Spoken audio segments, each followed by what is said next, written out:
probably salt on breakers. They tend to start with pace.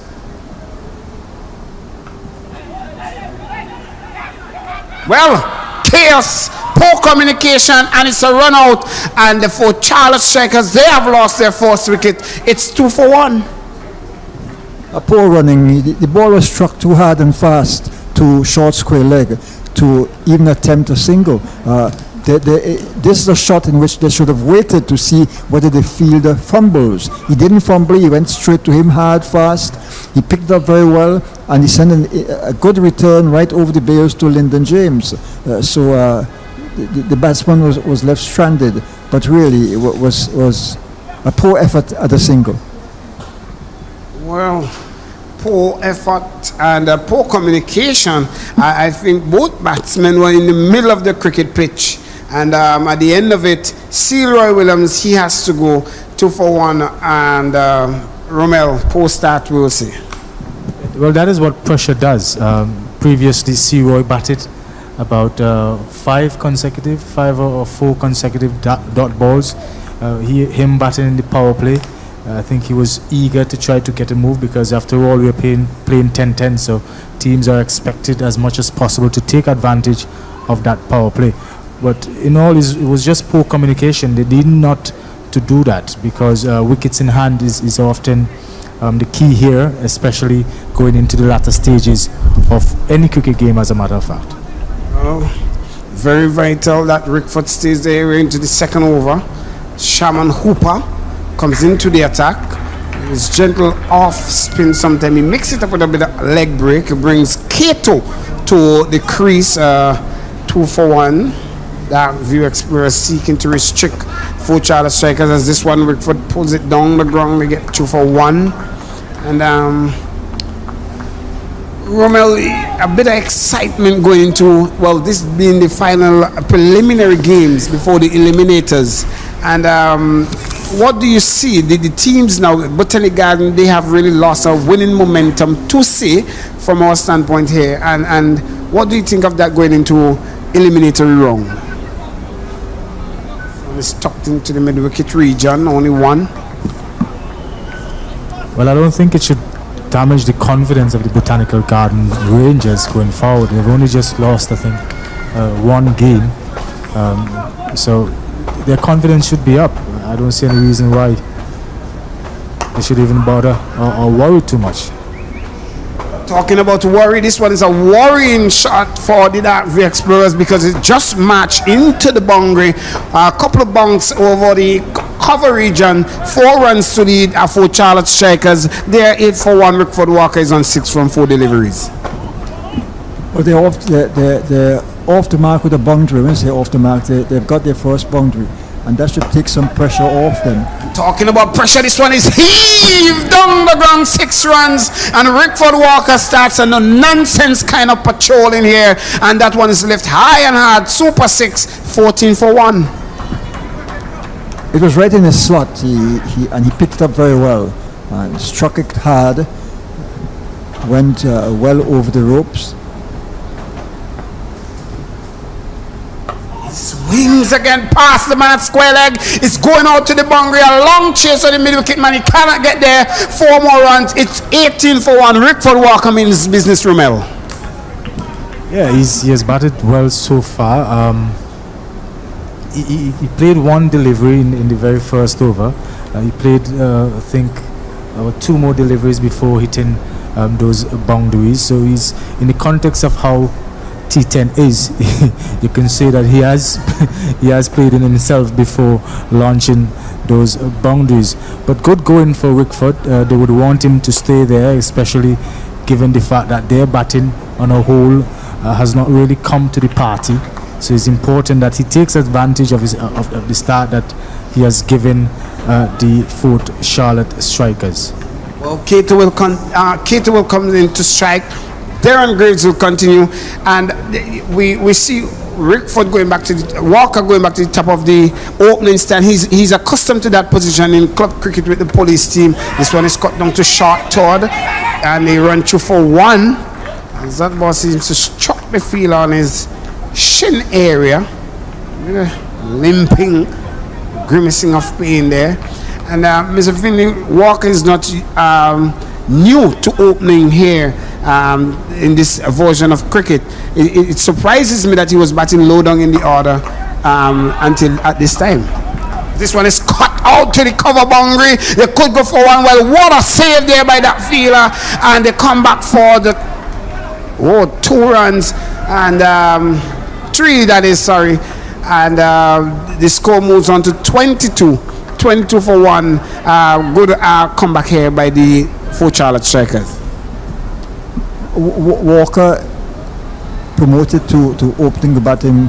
Could be that he fancies himself. If he bats more overs, he's going to get in better form, because sometimes you come in the middle and you have just a few overs remaining in this 10 over format, and that puts so much pressure on you, and there are some people who just can't bat comfortably under pressure. So promoting him to the opening stand means that he has all 10 overs to bat, gives him a little leeway in terms of settling into the wicket before he attacks. Cato gets a delivery tucked into. Just a bit of miscommunication there from the point and cover fielder. And they scamper to for 1. The 4 Charlotte Strikers, they will really want to set a platform here that asks the Dark View Explorers a lot of questions. As we're into over number 3, Walker gets a delivery down the leg side. Loud appeal there from Graves. Empire decide that I will not get into that kind of decision making, but I'll give you a not out, as Walker seems to be a very busy man this morning. Heave this one past the man at short extra cover, and it goes out to the boundary fence. This time it runs into the boundary for 4. Walker moves on to 4 more. 23 for Walker, 27 for 1. We are in over number 3. He's batting with much more confidence now, and the decision to promote him to open the batting has certainly paid off at this point. What he needs to do now, what Cato needs to do, is to partner him, because he's on the go. He's got 23 of 9 deliveries, which is very fast scoring. So Cato will need to give him most of the strike and partner him, not try to get out, but ensure that they put a good partnership up. They've lost 1 wicket. They're 27 for 1, which is not too bad a score. They're scoring now at 9 runs and over. And that's a good scoring rate for the opening overs. Well, Shaman Hooper continues to Cato. Leg delivery short of a leg, pulled away in front of the man at mid wicket, and he runs around, cleans it up cleanly, and sends it back in. Powerfully returned. 2 more runs to the total. Romel, with this platform that has been set by Walker, and I should say Cato, at what point would you call the captain Gideon to bat, knowing that he can add some momentum to this innings? Well, in truth and in fact, Gideon has really been struggling. I think it's only the last match where he got a decent total.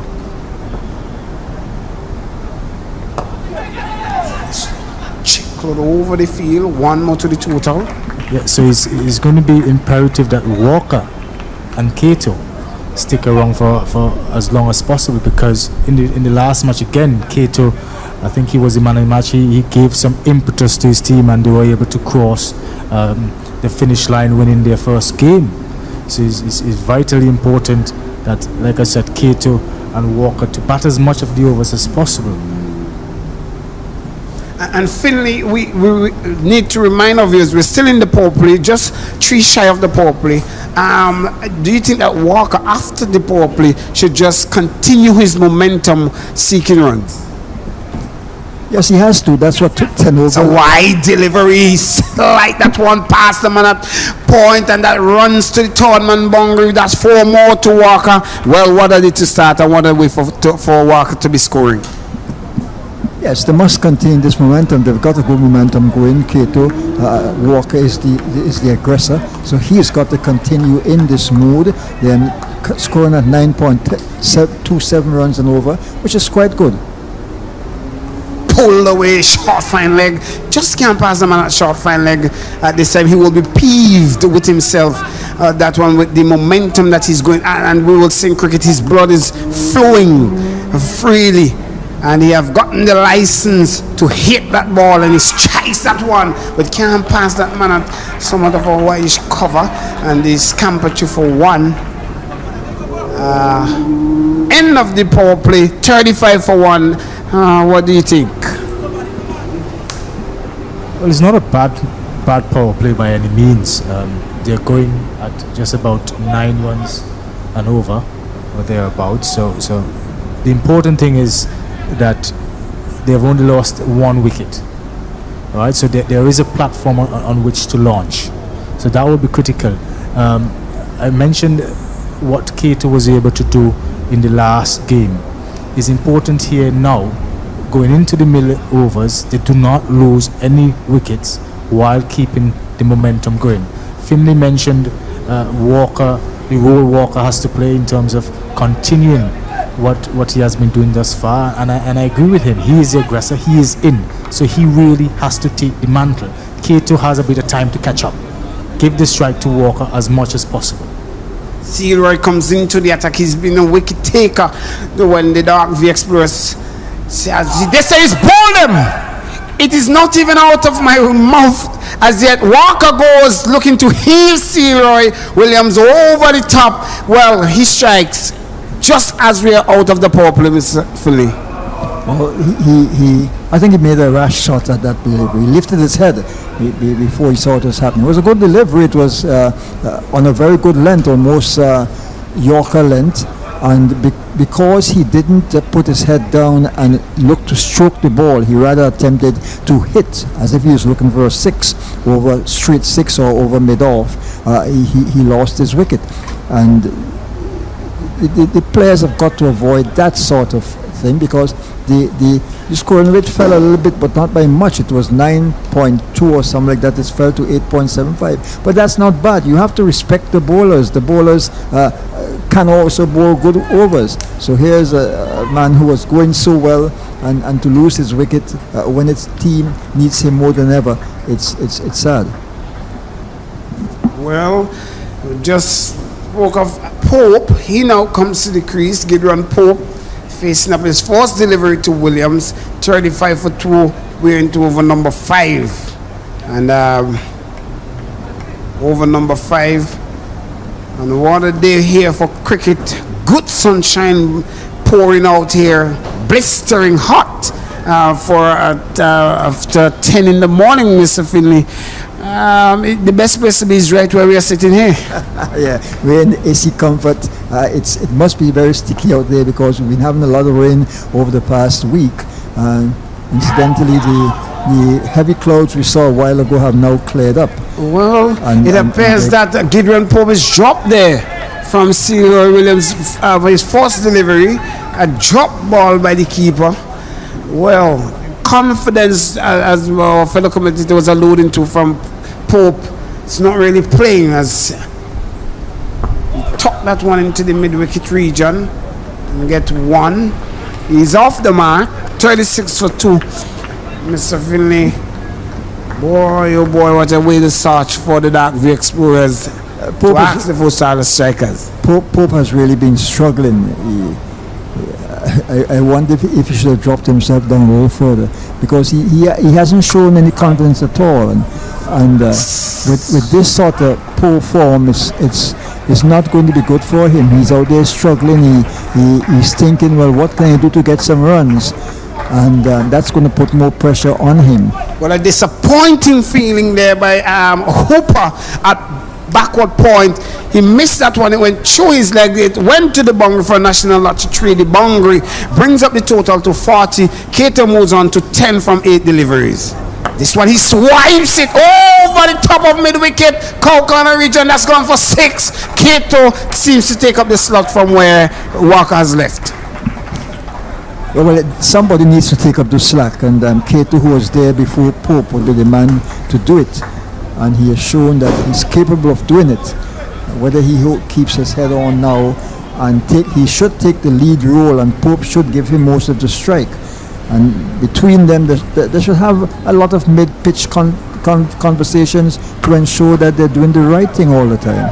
Well, mid-wicket conversation is not important because this one is heaved away again. Another super six. Well, Cato reigning sixes here at Adamsville playing field. Romel, this is what the four Charlotte strikers will want to see. Definitely. It has been long in coming. I think throughout the tournament, well, prior to the last game they played and this game, they played a bit timid.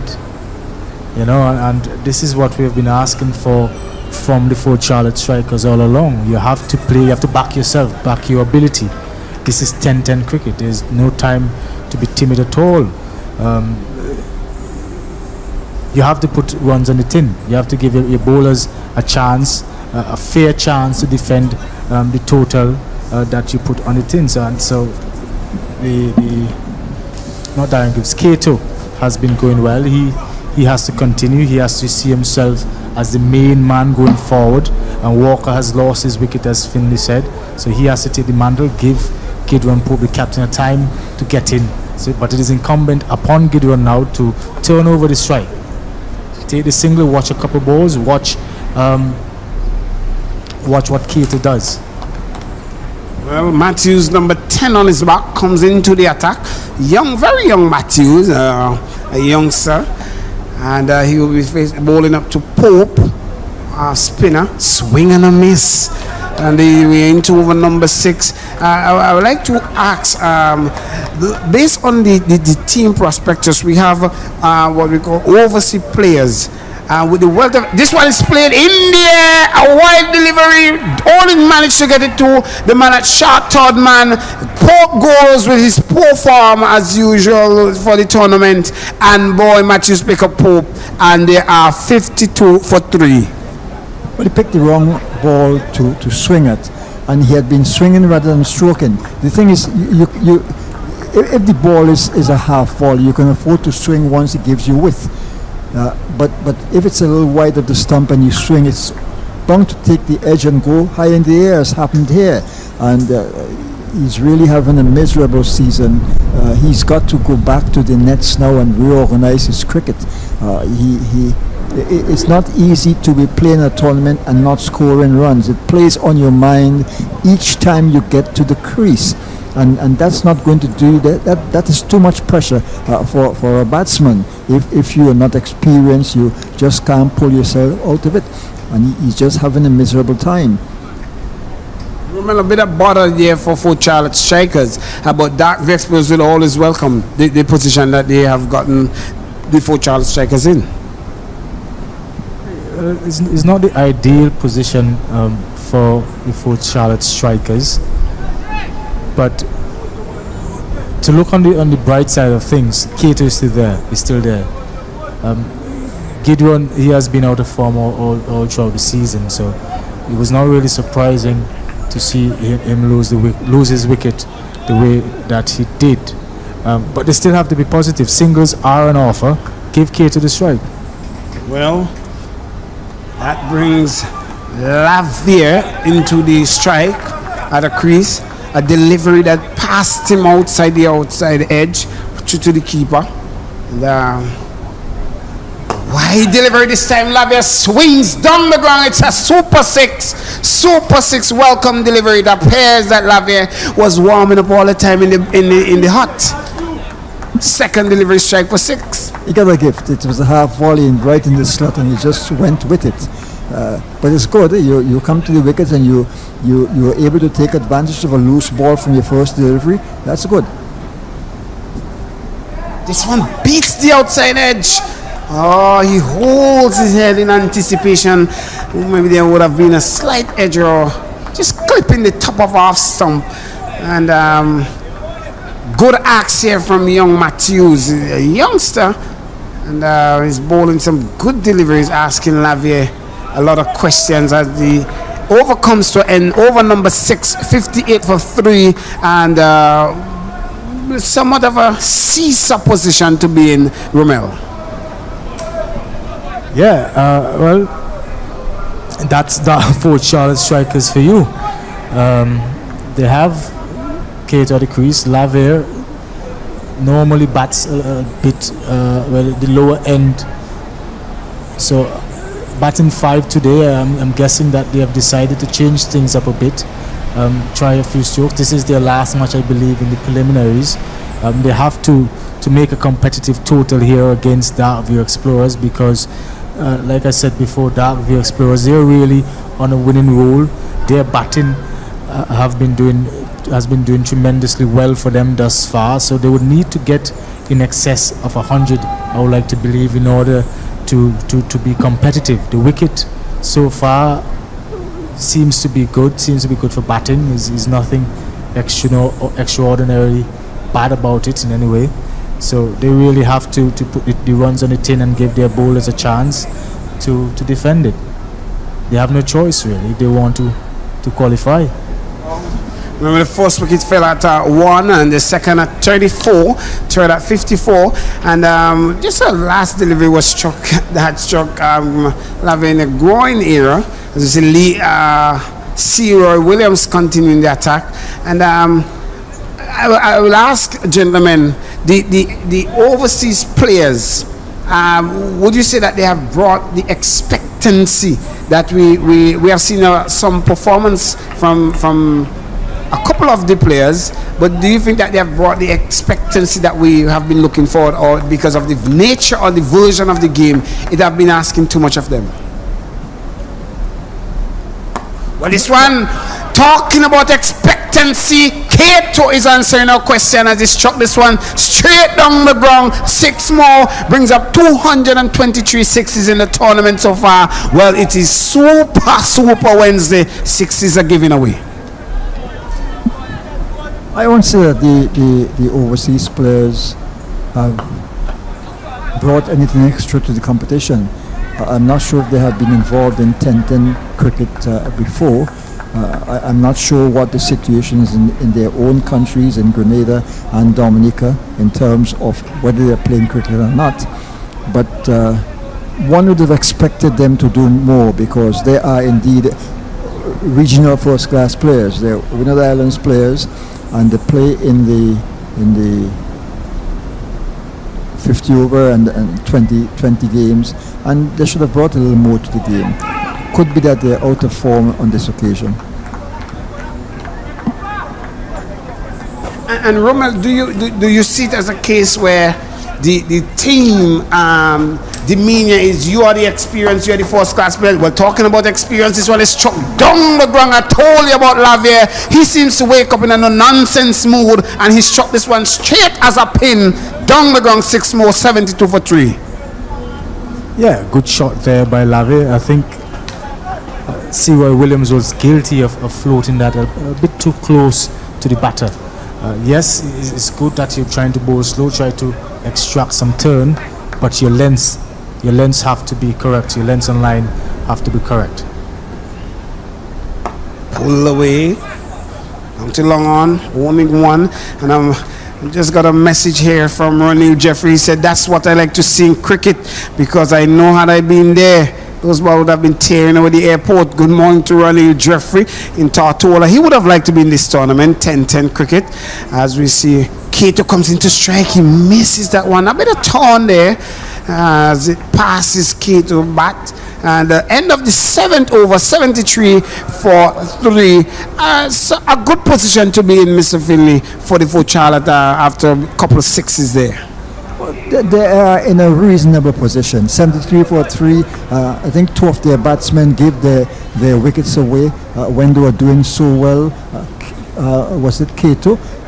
Walker was batting extremely well, and he gave it away. And the team would have been in a better position if he had not done that. So there, I'm sure, would be saying that we should have been in a better position, but we missed out on our focus. Well, Matthews continue. North break delivery onto the onside is Campbell 3 for 1. And remember, I was asking earlier on, have you the feeling that the teams have put the boarding on the overseas players with their first class experience?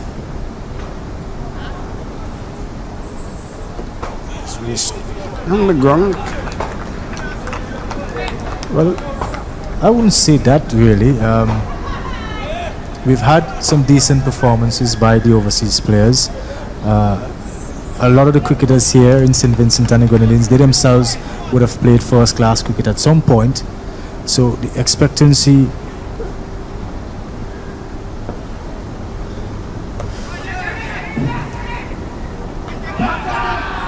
Well, he's run out.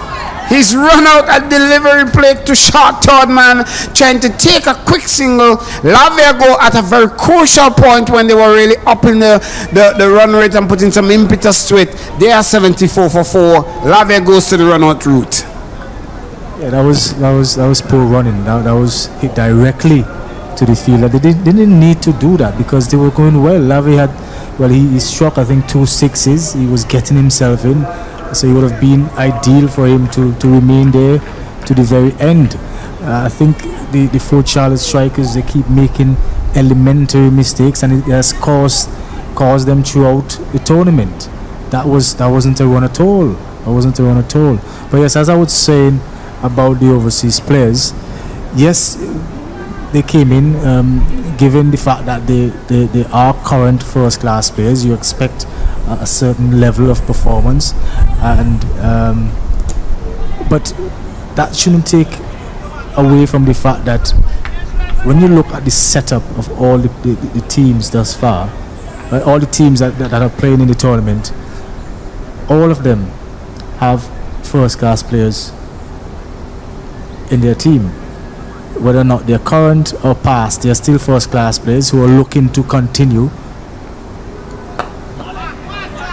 to continue playing cricket at a high level, and they would want to get back in the run of things. When I say the run of things, get back into the Windward Islands team to represent the Windward Islands in the regional 4-day or 1-day or T20 tournaments. Well, Ray Jordan comes to the crease, and Kato is on strike. As he pulls this one down the ground, they're going for 1. Can they come back for the second take on the arm of Shaman Hooper, or somewhat of a poacher to the bowler, and they scamper for 2. Good running. These 2 are also Windward Island players, so they will have a bit of a communication going for each other, and the total now moves on to 77 for 4.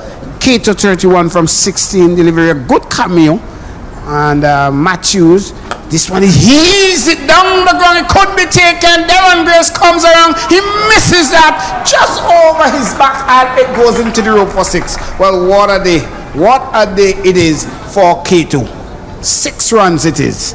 And, yeah, that was a bit fortuitous. Had Darren Graves been right back on the ropes, he would have taken that, because as we saw, that ball just fell over the rope. So a bit fortuitous there by Kato, but it's good going. He has been striking it well. He needs to continue in that vein if the 4 Charlotte strikers hope to get a competitive enough total to challenge the Dark View Explorers and their powerful batting lineup. And it will be intriguing to see when Jordan comes out to the fielding, to do the bowling, if he will take on the Chak, and I haven't seen a pace attack as yet to really make an assessment. But talking about pace, it now brings Brown into the attack, Shaquille Brown, and this will determine how the pace attack goes into this is the 9th over of the innings. We really haven't seen any moisture extracted from the Chak, and Shaquille Brown really been asking a lot of questions and answering calls, knocking at the door of the national team. Well, Shaquille to me has had an up and down tournament. Sometimes you're not too sure what you're going to get from him. On one day he can be extremely difficult to bat, bowling some nice lines and length. On other days he can be a bit erratic. So the consistency on a whole has been lacking in Shakil's game, but he has some talent. He has been a prodigious talent from since he was a youngster. He just has to harness it a bit more. He has to be more diligent in his whenever he goes into the nets and whenever he's doing any sort of training. Well, I don't know what time zone of the world you're in, but in St. Vincent it is a hot morning here, and runs are following 83 for 4 into the 9th over we are. T10 competition. It's Dream11, and if it's morning or evening in your part of the world, well, you have exciting cricket coming here, and boy, oh boy, let's see. It is Jordan on strike, and Kato in the crease. Wide delivery, cut away out to the cover boundary. The sweeper comes off and he cleans up Miles Bascom, that is, back to the keeper. And Romel, good tournament so far, exciting tournament so far. Dream11 coming on board, fan code, and we have the St. Vincent and Grenadines SVG Corp Cricket Association. We have Visit 3, and we have our partners right here from ITFX SVG. They're doing the broadcasting part of it, and a lot of partners coming on board and really doing it here for the VPL T10. And we see Brown into Kato, wide a struck into his pad. Philly, have you ever got one of those deliveries struck you into the legs in your time? Oh yeah, once you play cricket and you have fast bowlers, you get that sort of delivery. Ball that comes into you, you miss it, and it slams into your thigh. Sometimes you have the thigh pads on, but it hits just inside the thigh pad, and it's painful. It's very painful, and that's when you're not side on. Cricket is a side on game. If you're square on, you get those blows more than if you're side on. Short delivery out to the man at cover. He comes out swiftly with one bounce to him. In this camp at 2-for-1. This will be a little bit of competition because Brown and Jordan have always have their little banter. And Jordan, a no-nonsense cricketer, somebody like a Keswick Williams who believe that, I'm not really a batsman, but I could hang with my hand myself fully. And you will always see that aggressive nature, not in a bad way, but to show that I have the upper hand.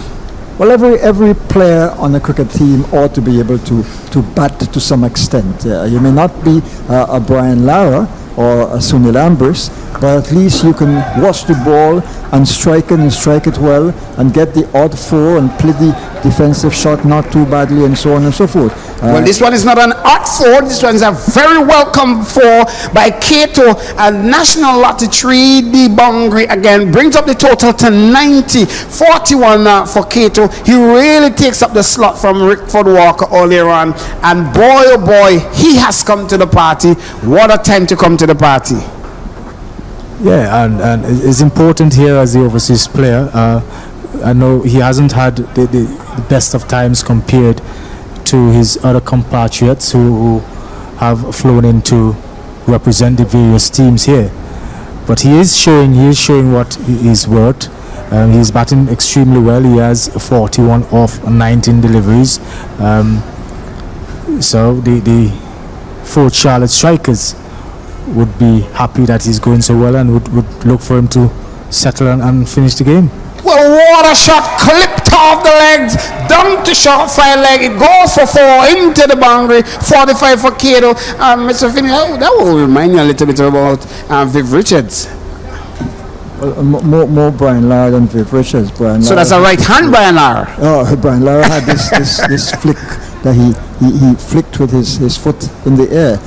But it was a good shot. It was just short of a good length. It was going down the leg side. He went into his wicket and he flicked it down. It looked quite good. It looked like the shot of an expert. But he is batting extremely well. He took over after the lost Walker, and he's continuing. Well, slow delivery, plays this one over cover. I believe it dropped on the rope. One bounce, and it confirms there by the umpire. One bounce into the rope, and well, do we have him changing his decision there, or let's see? Well, he has changed the decision. I believe that one hit flush into the rope. It now confirms it's a super six. Super 6 brings up the 50. A well played 50 there by Kato. And boy, oh boy, oh boy, what a time to come to the party. Free license being given since it's the last game of the preliminaries for Charlotte. They are 98 for 4, 50 up for Kato Romeo. Excellent batting by Kato. He came down the wicket. The ball was thrown wide, and he was able to still capitalize. And that is what an overseas player ought to do. He's following in the footsteps of Ryan John, who has been an excellent addition to the Salpan Breakers. So too has Theophile to some extent.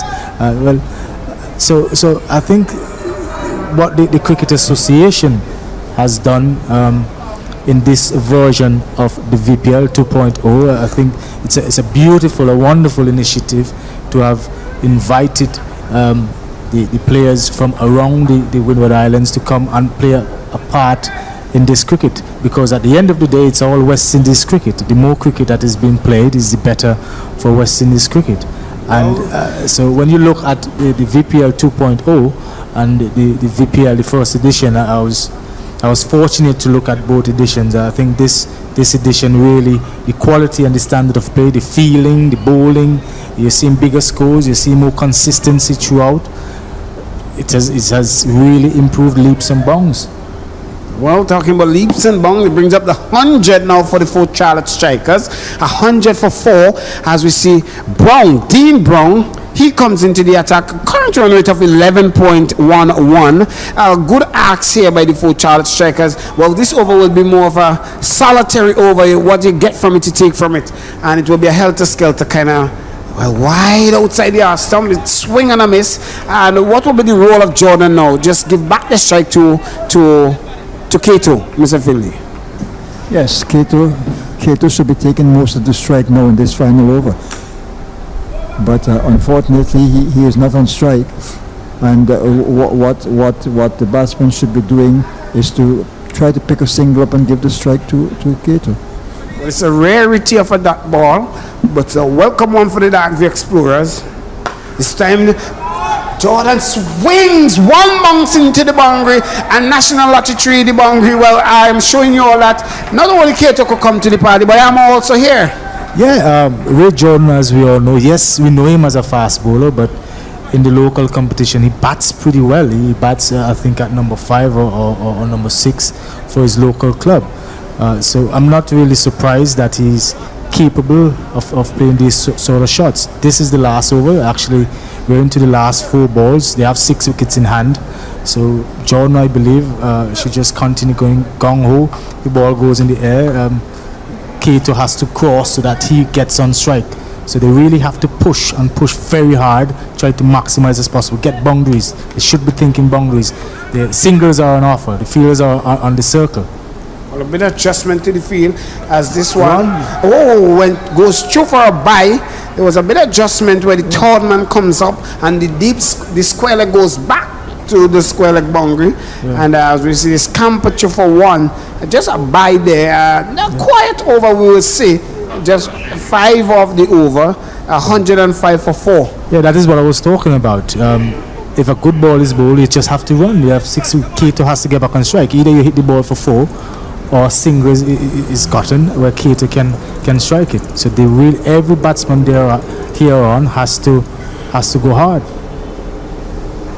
This one pounding into the ground, down to the mid wicket. They're going for 1. They could come back for the second. They take on the arm of Joe Williams, and they have to jump actually to evade that one. They reach for 2, and Jordan looking for 3 in that one. But a good show. Well, not a good show as the keeper would have wanted, Finley, but they back for 2, and Kato is back on strike. Yeah, they put the fielder under pressure because you would have seen from the very first run that they made, they were striving for 2, and they turned very quickly and got back, and that put the fielder under pressure. So the throw was not as accurate as it should have been because he was concentrating on collecting and preventing the extra run. This one pulled down the chalk. Lack of timing on that one. They only settle for 1, so that means Jordan will get the last legitimate delivery. Should be the legitimate delivery, and should be the last ball of the over. We see a little bit of discomfort there from Dean Brown. Seems to be holding his tie. Wow, somewhat quiet over as we are accustomed to. This one he runs through. Oh, look at that. Jordan stands at the crease asking the umpires questions and abided end up scampering for a bye at the end of the over, and it's all peaceful in 109 for 4 at the end of 10 over. Jordan 7 from 7. Kato, the man of the moment, 54 from his 23 delivery, a run rate of 10.9. Gentlemen, that's a good score. I said before the innings started that they need to get 100, 120, and maybe if they had batted better in partnerships, if Walker had not got out when he did, and he had remained with Kato in this critical partnership, they would have got some runs. So Walker got 28 off 13 before he was bowled by Williams. Silva Williams, he didn't score. He was run out, a mix-up there. Kato got 54 not out, and he had batted extremely well. He led, he took the bulk of the responsibility in the batting. And then Lavier appeared to have been going well before he was run out for 14. Jordan got 7 not out, and they reached 109 for 4 of their 10 overs with 5 extras, and that is not a bad score at all. Could have been 120 or so. As far as the bowling is concerned, Graves didn't take a wicket from his 2 overs. 11 runs were struck off him, so he had the economy rate of 5.5. Hooper, no wicket for 24 runs. Williams, 1 for 32, economy rate of 16. Matthews, 1 for 16, an economy rate of 8. And Brown, none for 16. And Desmond Brown, none for 7.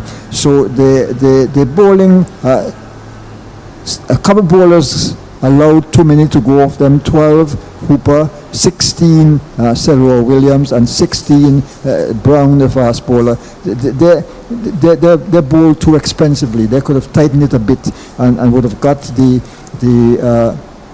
Fort Charlotte strikers under a little more pressure. Now it's not a bad score.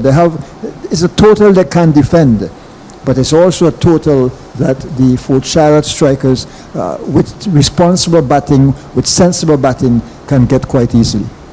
And Romel, the dark view explorers when they have the bowling under control at one point, they seem to like relax themselves, and it will get out of hand. And from the time, because Kato was there, and they leave it sometime, and it gets out of hand. Now total of 109.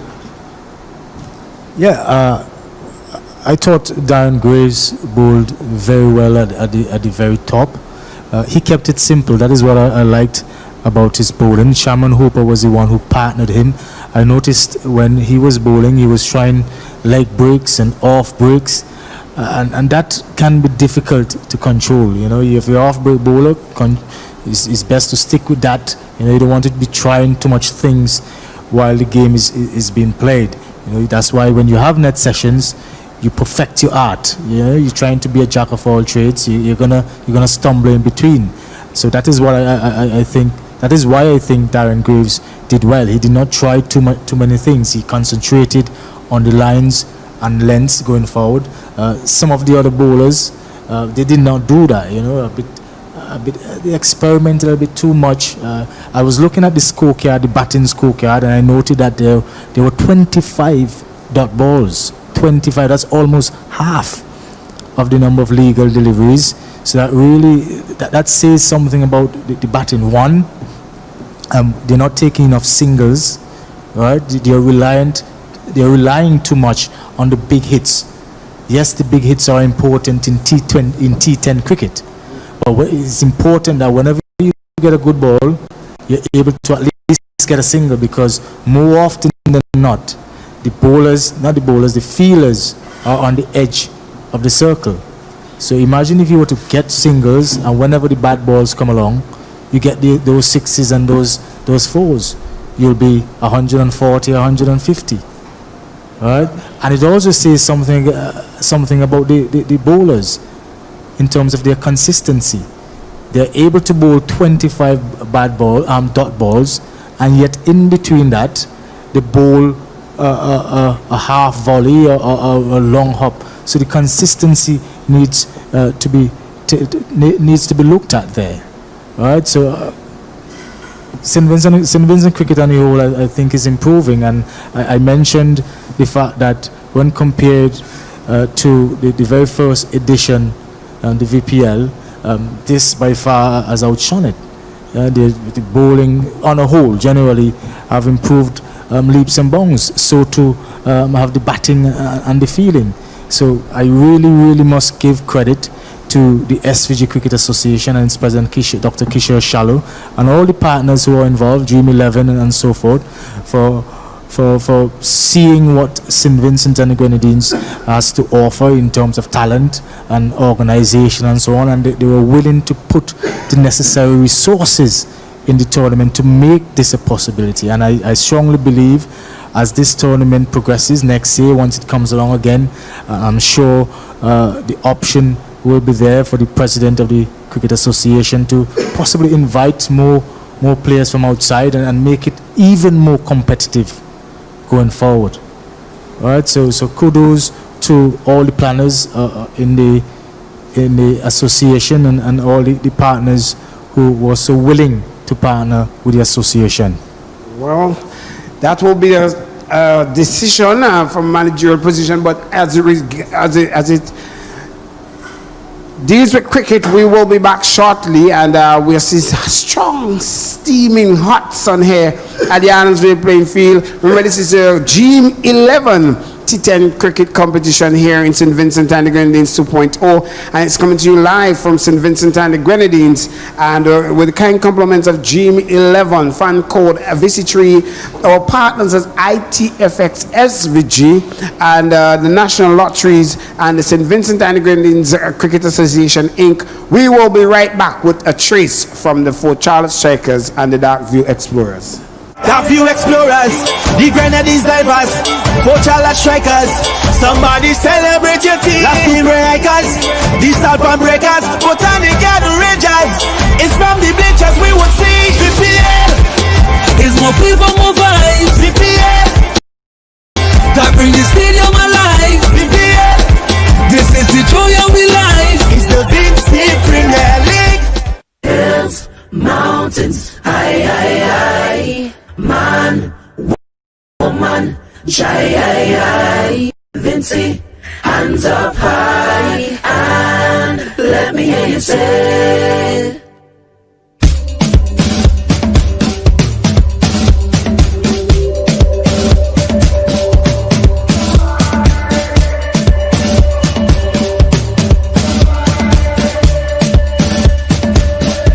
Somebody take me home.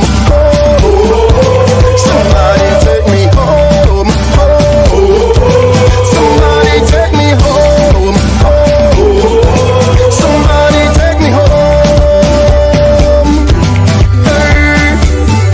So many places in the world, so many beautiful things to see, but none of it compares to home. I'm from paradise, SVG, so from the hills to the mountains, high. Every man, every woman, every child. If you want to be Vincy, put your hands up high, and let me hear you say, this island is mine. Jump and say, jump and say, jump and say. This island is mine. Jump and say, jump and say, jump and say. This island is mine. Jump and say, jump and say, jump and say. This island is mine. Take a drive to the countryside, drop the window and feel the vibe. There's no other place I'd rather be. Me Vincy girl by my side. I tell them all the while, we don't have no gold nor oil, but we have wonderful people rich with beautiful smiles. From the hills to the mountains, high. Every man, every woman, every child. If you want to be Vincy, put your hands up high, and let me hear you say, this island is mine. Jump and say, jump and say, jump and say. This island is mine. Jump and say, jump and say, jump and say. This island is mine. Jump and say, jump and say, jump and say. This island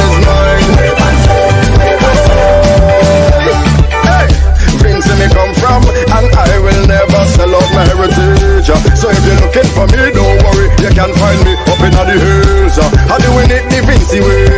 I wish every day was Vincy day. So if you're proud of your country, put up on your hands and say, from the hills to the mountains, aye, aye, aye. Every man, every woman, every child. If you're proud to be Vincy, put your hands up. Well, welcome back here to the Arnoldville playing field here in St. Vincent, and we have an exciting run chase for you. It's the Darkview Explorers. They're taking on the Fort Charlotte Strikers. The Fort Charlotte Strikers, they have just batted and reached a amount total of 109 for 4, and Darkview Explorers, they now join the crease. I still have Mr. Finley with us and Romel. Gents, well, what a run chase it will be to have 109. Yeah, looking forward to this run chase. As I've been saying all throughout this commentary, the Darkview Explorers, they are on a winning roll. They should be confident going forward. Well, to open the ball is Ray Jordan.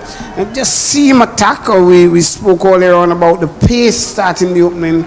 Here they're accustomed to start with Ray Jordan, or we will see Nigel Small opening the attack, and they have one slip. They're asking for questions of wickets earlier on in the attack, and that could stifle the run chase there for the Darkview Explorers. Romero. Yeah, that's important. Miles Bascom has been their leading run scorer. So too has been this delivery beat the outside edge. It is really a good ask. Miles Bascom has no answers to that one. Yeah, as I was saying, Miles Bascom has been their leading run scorer. Darren Andrews, he has contributed contributed very well to their team as it relates to the batting. So it's important for the Fort Charlotte Strikers to try to get a wicket. Ray Jordan is the attacking bowler. You can't really afford to have 2 and 3 slips into 10, but you should really get a slip, give him a chance to get that wicket. Wickets slow down things. Straight delivery. Good start so far by Ray. 3 dot balls. Miles, you played against Miles, played with Miles a couple times, Romel. Is he a batsman who likes the flair of the ball coming onto the bat, or he manufactures his own shot? What sort of player is he?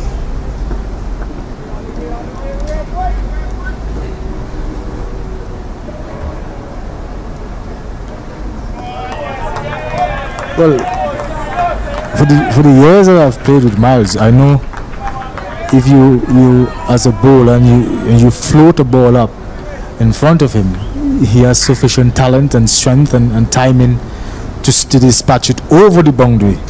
So that is one of the primary reasons he was selected for the West Indies tournament. I think he was extraordinarily good when he played for the CCC, especially. Well, he was opening the batting, so. Tucked in. Top delivery sort of. It's a quiet over. Can we see a maiden over to start in this T10 competition? There's 5 deliveries so far. Miles haven't been off the scorecard so far. He's just watching. Would you say he's paying dues or respect to Jordan, or he's just assessing the situation and the ball speed? Sorry.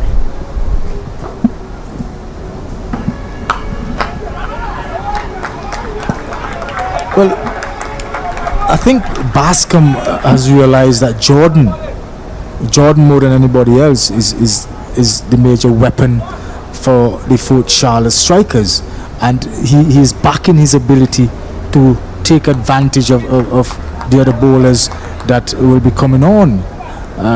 Miles, as I said before, he has been in excellent form going forward.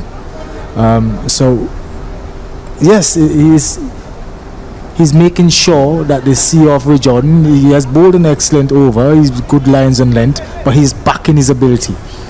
He's backing his ability to get the boundaries when needed and against the lesser, quote unquote, lesser bowlers. Well, it's a maiden over to start with, as we see that a strange occurrence of a maiden over. something you would normally see Finley a maiden to start, but that is what we were alluding to with pace and asking questions from the pace. But once the bowler is bowling well, there's a possibility to get a maiden over, and that was an extremely good over. And Miles batted very sensibly. Miles realized he's bowling he's batting to a good bowler who bowls a good line and length, and obviously had some pace from the pitch, which is freshly prepared and has a little bit of grass here and there. So he took his time. He figures that, look, if I take my time against this bowler, he can only bowl 2 overs, then the others will come and I'll take advantage of them because he's in form.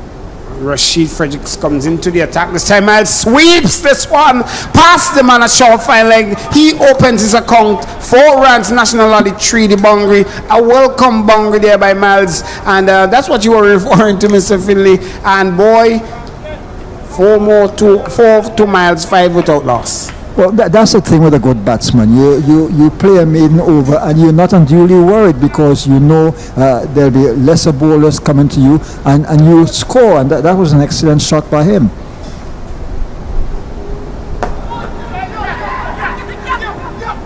Oh, had he made that one, Miles would have been asking to be returned to the dressing room, but scampered you for 1. Romel, do you think that is something that will be needed at this time? Well, it will be good for Child to get an early wicket, but it will not be a sight that the Dark Explorers want to see, especially to Miles Bascom. He's been good about the form. Ease this one over the 3rd man boundary, going out to the rope. Thomas Cup cleans up and sends it back. They scamper you for 2 more to the total, 8 without loss. Yeah, they would want to ensure that they do not lose any wickets at all in the power play. These 2 batsmen, like I mentioned before, they have done exceptionally well for their team thus far in the tournament, so they will want to ensure that continues. This time Graves heave down the ground. If man comes around, he can't get there. Lavia it is, and they come back for another 2. So Graves seems not to get the middle of the bat, the timing right. And that will be something that will be very important if he had to carry this total. But good bowling there from Fredericks, not taking that away from him.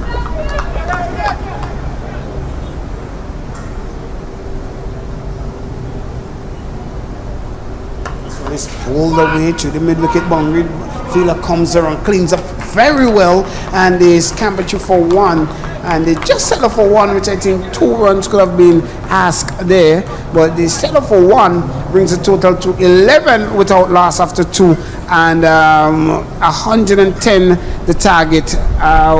What's your take, Mr. Finley, so far? It's early days yet. They're just 11 without loss. 2 overs have been bowled.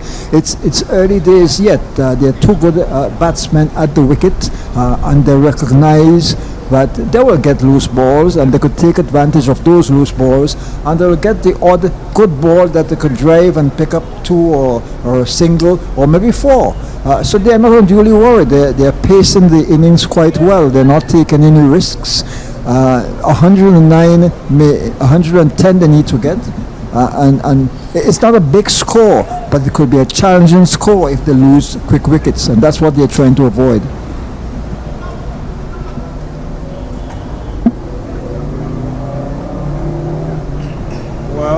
Small comes into the attack, take over from Jordan at the administrative center end, and good point of bringing Small into the attack. They have somewhat stifled the run scoring, as the Dark Explorers have been accustomed to aggressively at the opening into power play number 3 over number 3, as we see Small straight delivery to Graves. And I think with Small, Romel, he doesn't really turn the ball. He comes there and push it on the line, and it comes with some speed. So you play the ball on its merit and cannot look for turn, as this one is pulled into the mid-wicket boundary, and they go straight for 1. Yeah, I think Miles Bascom, judging from the way he has played over the years, will fancy his chances against Small, because as you said, Small is not really a turn of the ball, it pushes it through very quickly, and that is something that Miles would want, because I don't think he has any need to play for any turn. He would just look to hit through the line, and he'll be hitting to the western side, which is normally the easier side in which to get a boundary. Well, he's bowled him. It's a delivery skid right on. We talked about the turn. It wasn't turned. It came on, and boy, oh boy, Miles Bascom goes. Darkview Express loses their first wicket. It's 12 for 1. We're into over number 3.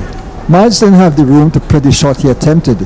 He wanted to give himself room to punch the ball on the offside, but it was too close to him, and it was straight and quick, and he just didn't have the room to punch the ball.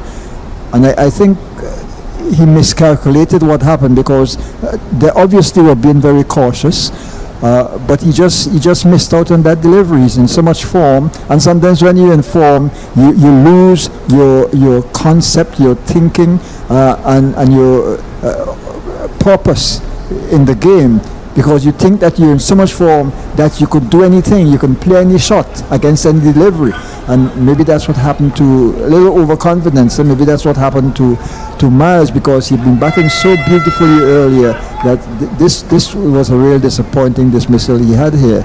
But like I said, sometimes overconfidence does that to a batsman. But they're still 12 for 1 is the start. 2.3 overs. That's only the start. Well, a man who have got a lot of good stats in the tournament so far is at the crease. Shaman Hooper comes to the crease. Very talented left-handed batsman. Bowls to small bowls, and Hooper is off the mark. They will also see a bit of banter between Small and Hooper. They're from the same village, and normally have that little, bit of banter later on about who out and who got struck for 6. And welcome position to be in for the the 4 Charlotte Strikers. 1 more to the total, 14 for 1. And they're from the community of Petit Bodel. It's on the northwestern side of the island.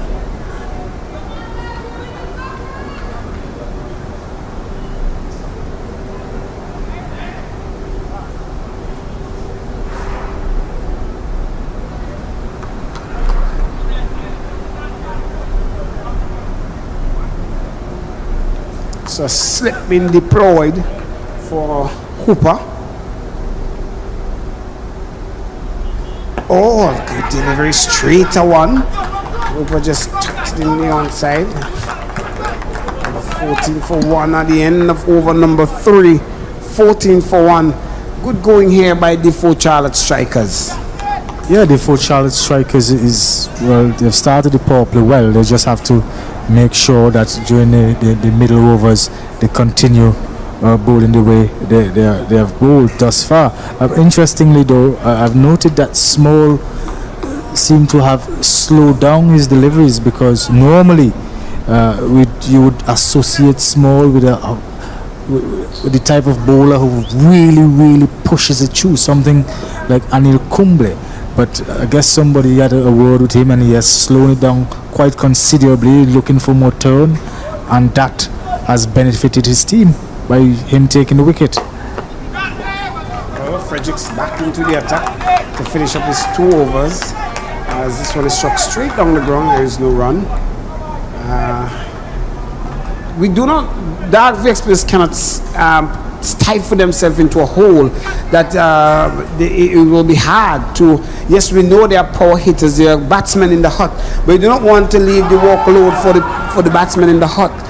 You are at the crease, you take the singles, as you were alluding to with the first innings, and try to minimize the amount of dot balls. This one a wide delivery, misses. Second delivery, cut and misses.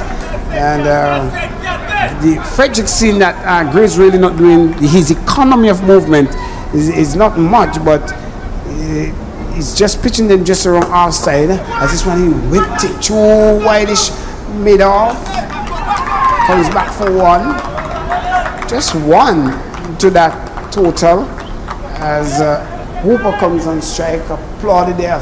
Small the fielder, cleans it up. And, total moves on to 15 for 1. We haven't seen a super sixes yet, but I believe it's not far from here to open the eyes and open the account of the Dark View Explorers.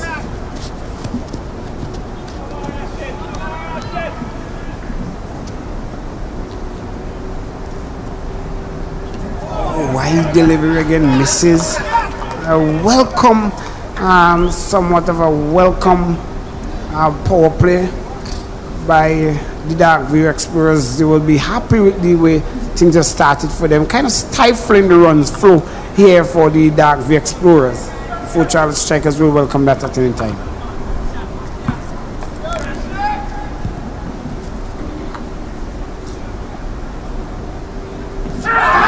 Struck LBW at the brink of the end of the power play. Hooper goes pulling a short delivery, and a judge LBW Empire Grave. Well, what's a time to lose a second wicket? 15 for 2. Well, they're under some pressure now.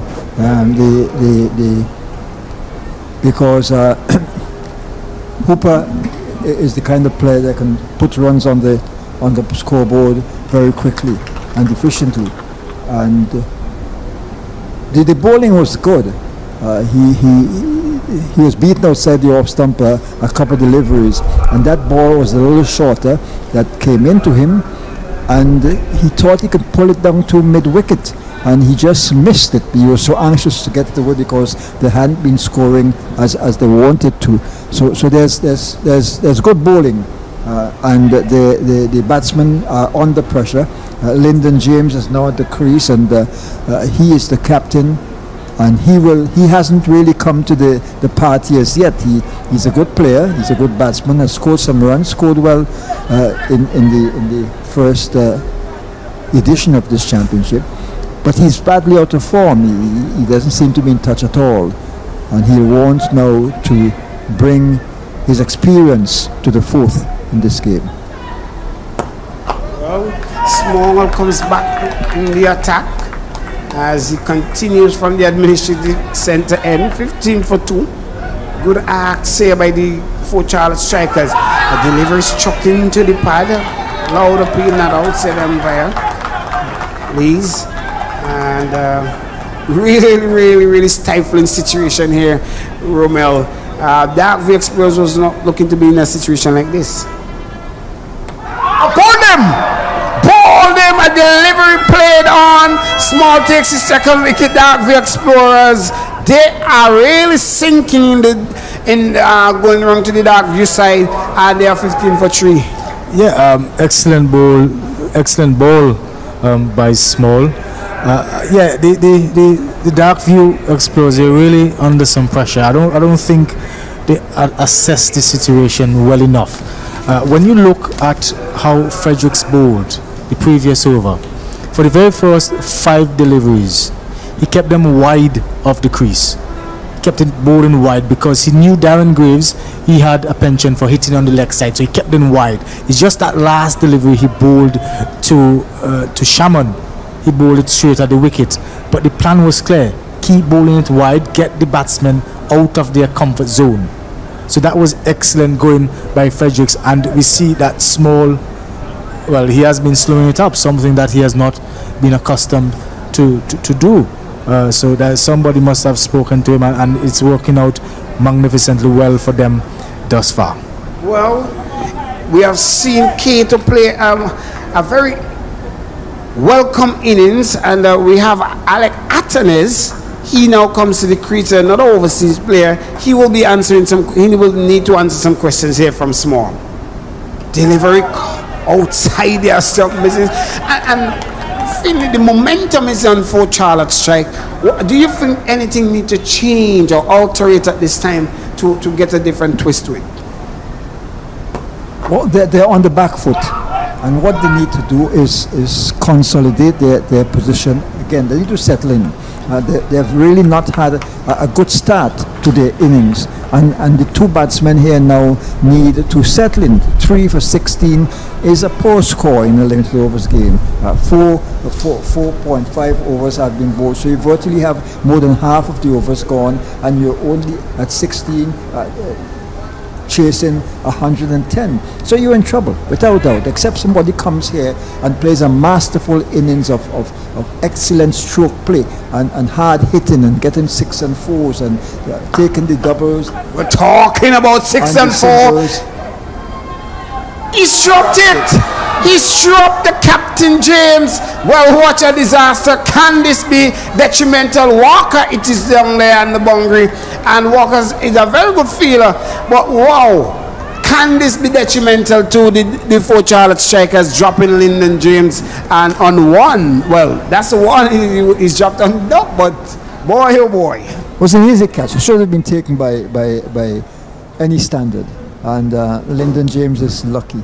And whether they will suffer for it is left to be seen, because Lyndon is not in much form and he's struggling, and he'd be delighted to have got off so easily, but his frame of mind, he's under pressure, and this could affect the ease with which he bats. And when you're tense and you're playing any sport, you are unlikely to perform at your best, because you are too tense. You are concentrating on avoiding an error rather than being positive.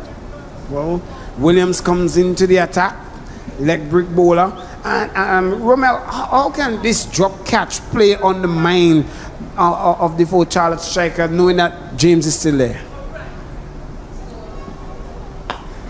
This delivery out to the man at cover, the sweeper. He takes it on the second bounce, the second opportunity. It will be no relief for Walker to see the back of James, and I think that was a reckless shot somewhat, even though he has to take on the charge. But boy, oh boy, he goes. The Dark View Explorers 17 for 4. Well, problems at Dark View. Yeah, the Dark View Explorers, they're in a bit of a bother.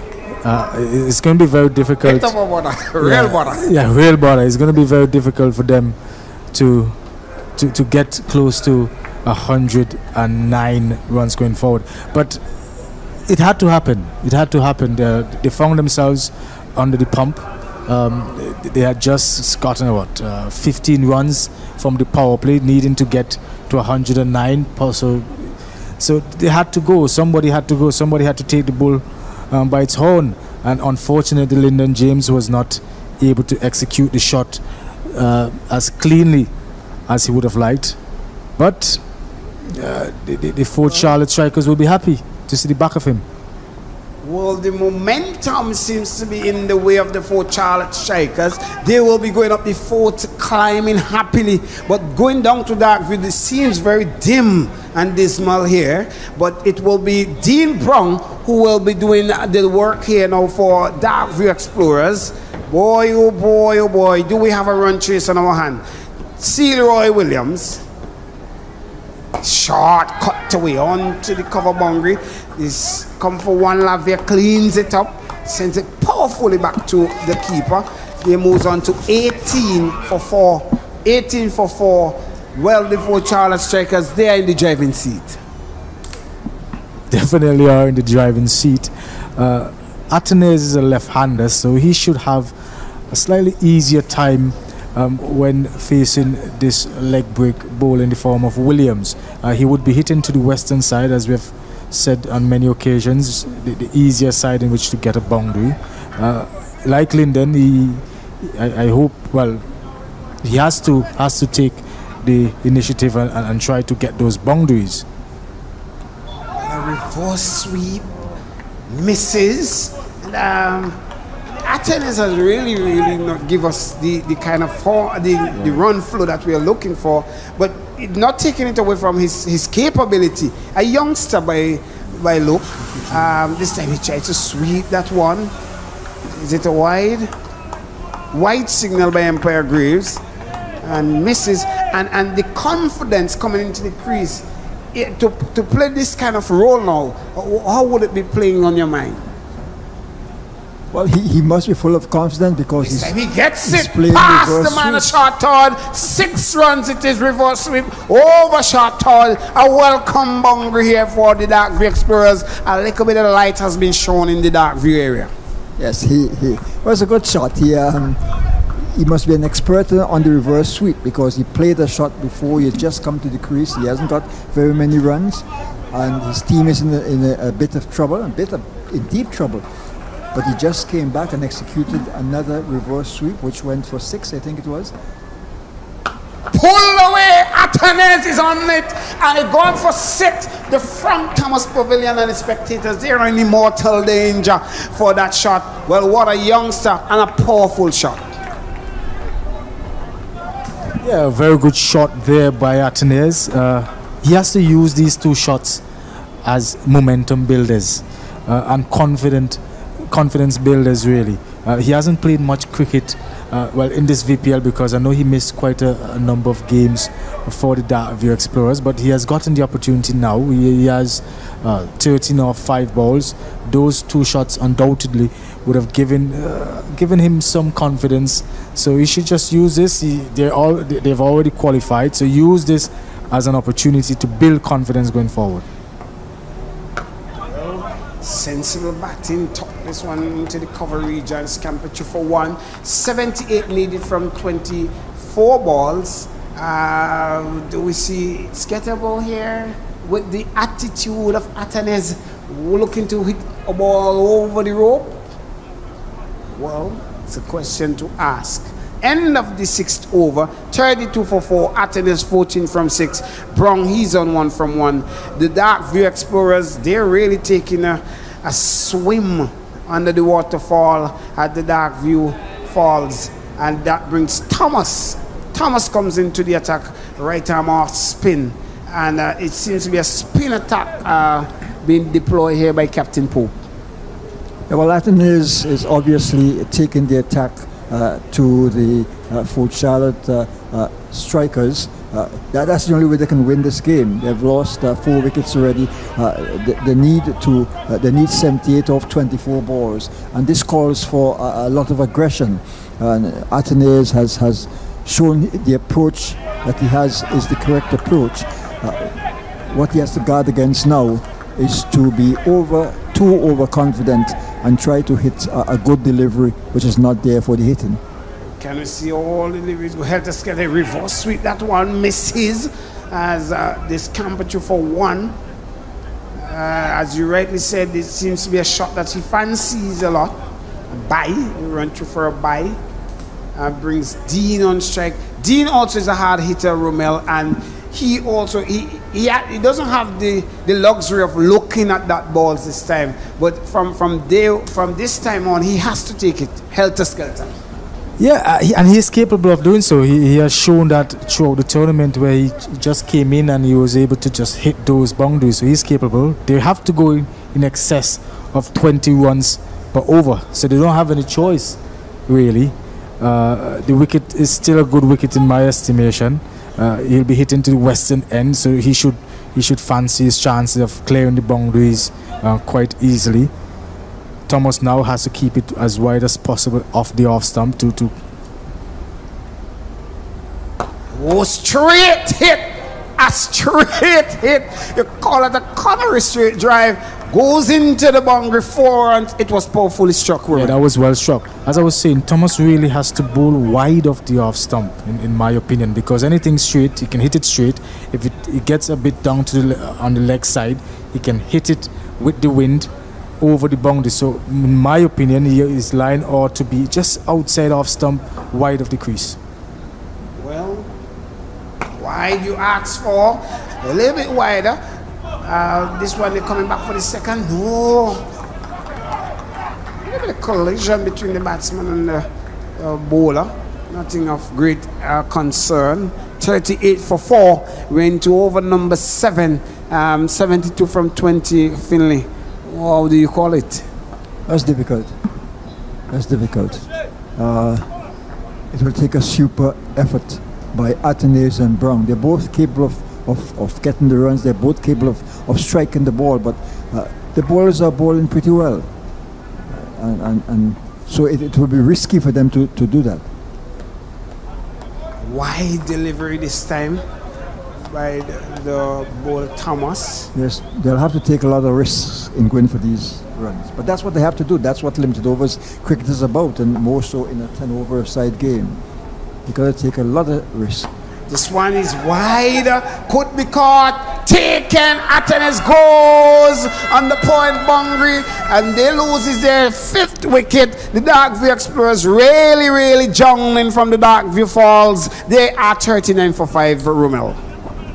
Yeah, a well bowled by Thomas. There was a clear plan, obviously, by Thomas bowling wide of the crease. They had a deep point, a deep extra cover, a long off, so the plan was clear.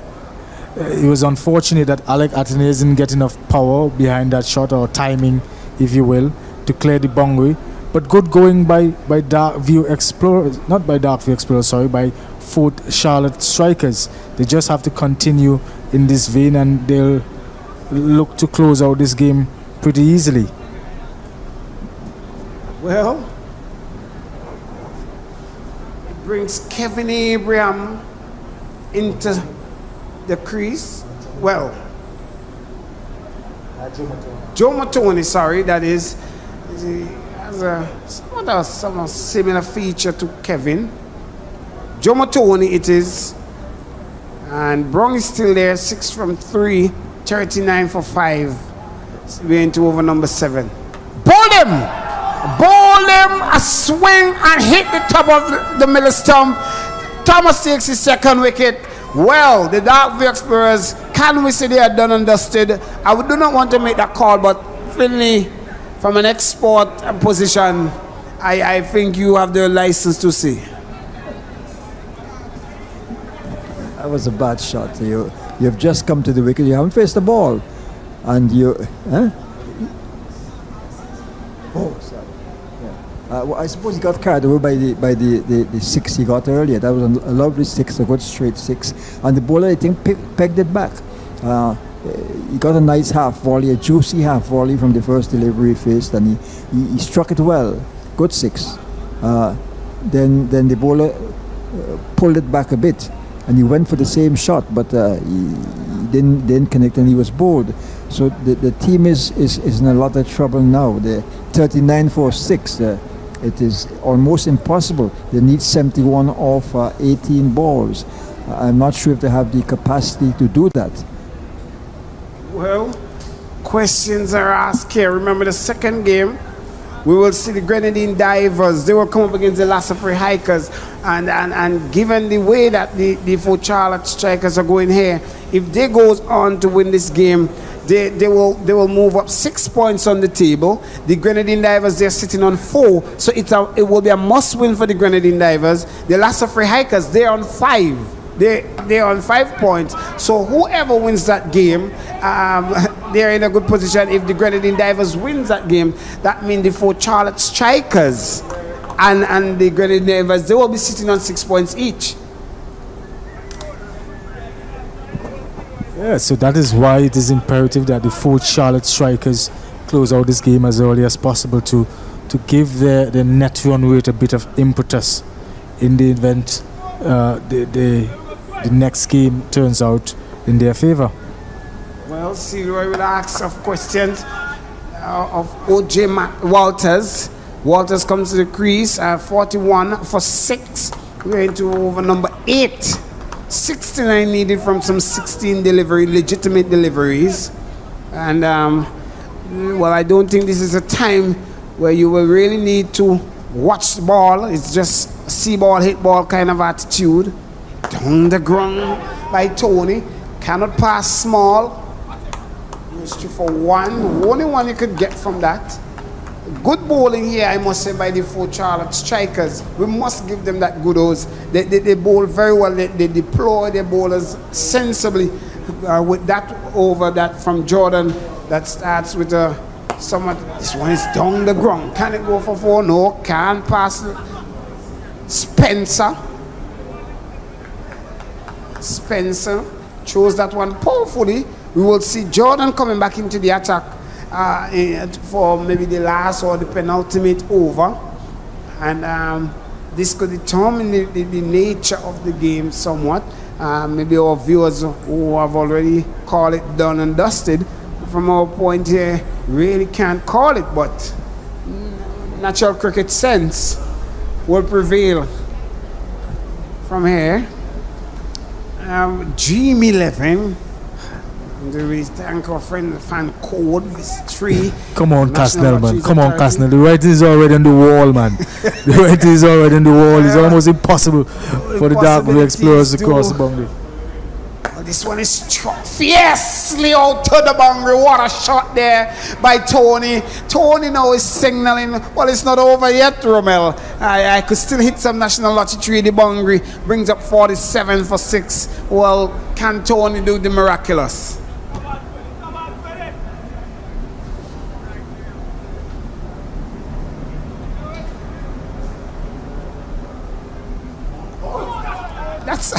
That's well, not a rarity, but a good delivery that beats the outside edge at this time of the game.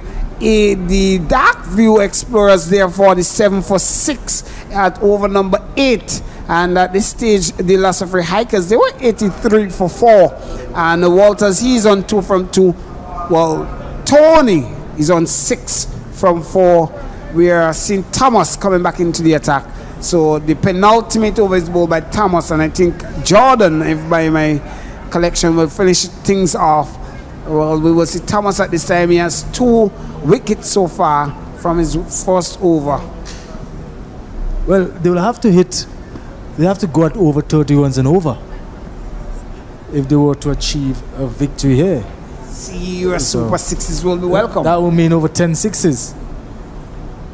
Well, missed out on one here. Walters, dot delivery. A welcome dot delivery at this time. Something that the 4 Charlotte Strikers will be accustomed to, not the Dark View Explorers. That one down the ground. They're going for 1. Could they come for 2? Jordan is onto it very quickly.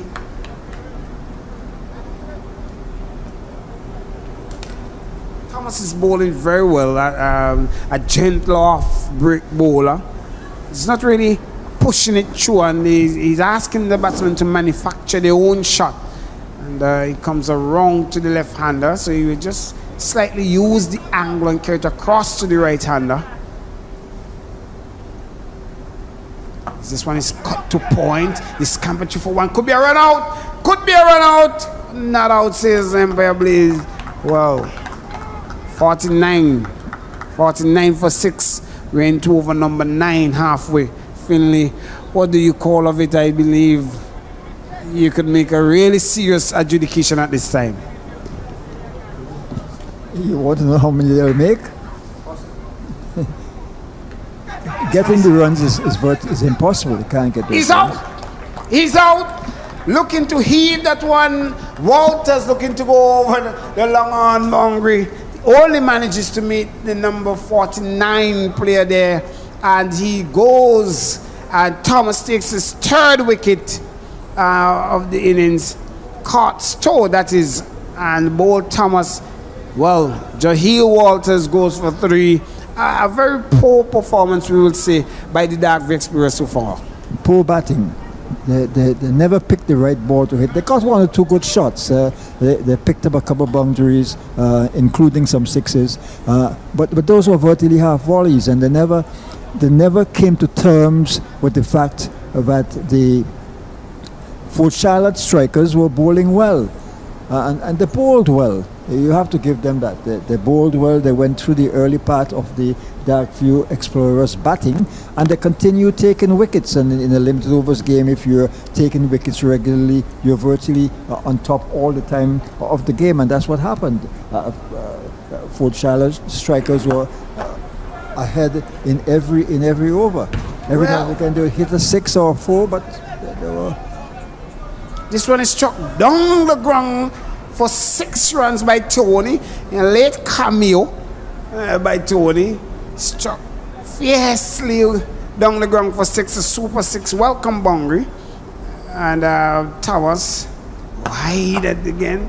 Down the ground. They're going for 1. They could come back for 2. No, they settle for 1 at this time. So it's end of the over. 56 for 7, Tony 14. Williams yet to score 54 from 6 runs. Romel, can we see a miraculous extra, and all that? The word miraculous is all caps. Well, save and accept a barrage of no balls and wides, we've entered into the realm of the impossibility. Yeah, so like I said, it's just a matter of the 4 Charlotte strikers closing this game out and ensuring that their net run rate gets a boost, because it is statistically possible for them to qualify. Unlikely, but still possible. But the ending it off here with Lavia is surprising not to see Jordan, who bowled a maiden over first up. So I'm not too sure about the thinking of the Captain Pope. Well, Lavia will finish things off. A full delivery, swing down the ground. Spencer comes around and cleans up. Return to just restrict to 1. 57 for 7. And remember, the next game coming up will be the Grenadine Divers. They will play the Lassafree Hikers. And these are 2 teams that is sitting on 4 and 5 points respectively. And this game will look all dusted for the Dark Explorers. No ball. A cardinal sin that we have not seen for the match so far have been committed in the last over of the business end. And the Dark Explorers, they are on 8 points. And the 4 Charlotte Strikers, they're on 4. So they automatically will move to 6 points, I believe, if they win this game. Short delivery, cut away over to short Todman, and that goes for 4. A welcome boundary by the Dark Explorers. 62 for 7. Williams 4 runs. 48 required from 4 deliveries. Well, the boundaries are coming too late. The boundaries are coming way too late now. But they are in the playoffs. They've qualified. They're still going to remain at 3. So they're going to play the 4th place team. So they should use this as an opportunity to take advantage of. Get some practice, some much needed practice. But Romel, the going into the eliminators after this game, and you will want a momentum to go into the eliminators. On a losing note, there are things that will baffle your mind going into the eliminators. Teams will be looking at where you made shortcomings.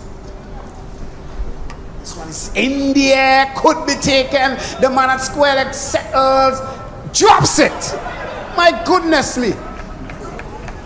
It's reckless cricket there. Unacceptable. And it's dropped there at square leg. He settled himself. And Kato, with his wealth of experience, dropped that one. Lavier. This one is dropped out to the boundary. Could go into the boundary. Now it's 1 bounce. Yes, 4 runs to the total. And Romel, I think the captain would have closed off with Jordan and try to restrict the net run rate at this time to give them even a better position. Yeah, as I said before, it's a bit surprising that Gideon Pope opted for Lavier, but that's how it is sometimes. Good Yaka delivery into the legs. Settle for 1. Brings the innings to a close. And there it is. The Dark View Explorers, they have lost. And the 4 Charlotte Strikers, they have won. And a little bit of greetings. 69 for 7 of the 10 over the won by 41 runs. Very disappointing innings there, Romel, to what we were expecting from the Dark View Explorers. Yeah, extremely disappointing innings. Look, they came off the back of a string of victories, and to come here now and lose the way they have done, it doesn't spell good for them at all. Losing becomes a habit.